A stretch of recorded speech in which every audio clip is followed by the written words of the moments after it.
And welcome back, ASCII here with another guide for Banjo Kazooie. In today's guide, we're going to be taking a look at how to activate the Witch Switch and collect the Witch Switch Jiggy in Gobi's Valley.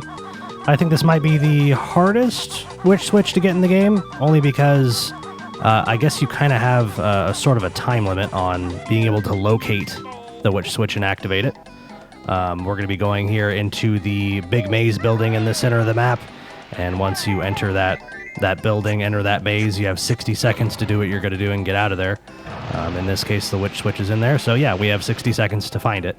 I started recording this, and I was doing the commentary on it, and I was like, I wonder if you can flip the Witch Switch and then not make it out of the maze. I wonder if you have to like go back in there and flip it again, or if it like saves that progress. So I stopped doing my little voiceover thing, and I went and tested that. And yeah, you can actually flip the Witch Switch, and if you just so happen to not make it out of the maze, that's actually fine, as I miss like every shot right there. I've been recording these videos at like 5:15 in the morning, and I'm kind of wondering if I'm a little bit too sleepy. But anyway, yeah.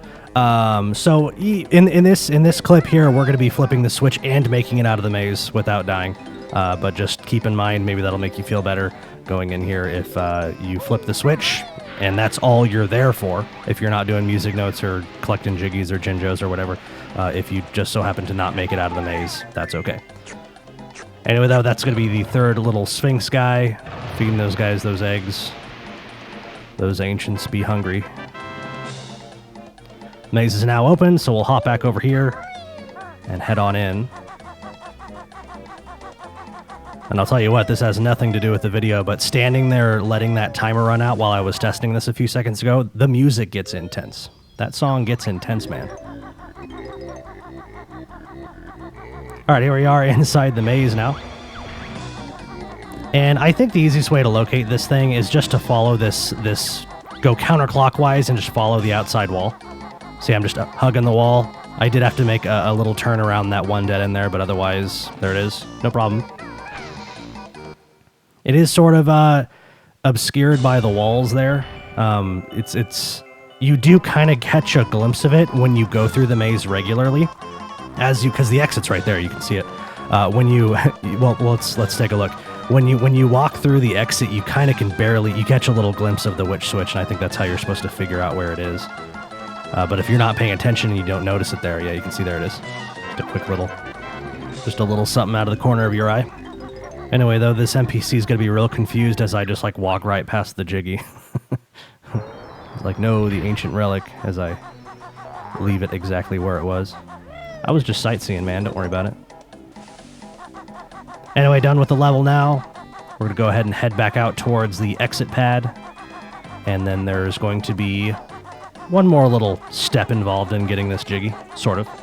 And there's also a workaround, as I missed the exit pad.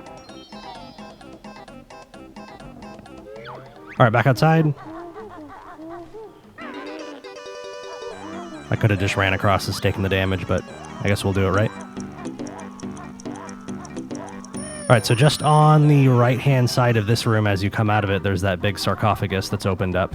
Now, unfortunately, you cannot jump up and reach it, and there's a pretend asterisk next to that because you can't actually reach it, but I'll show you how I think the intended way is right here. So you come in here, you flip this shock spring jump switch. We saw this in the Freeze Easy Peak Witch Switch video,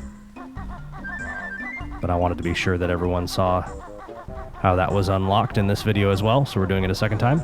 And then here you go, you just wait for the shock spring jump pad to come back around. Wait for it. And then you'll do your jump. And I kind of like do a delayed like flutter.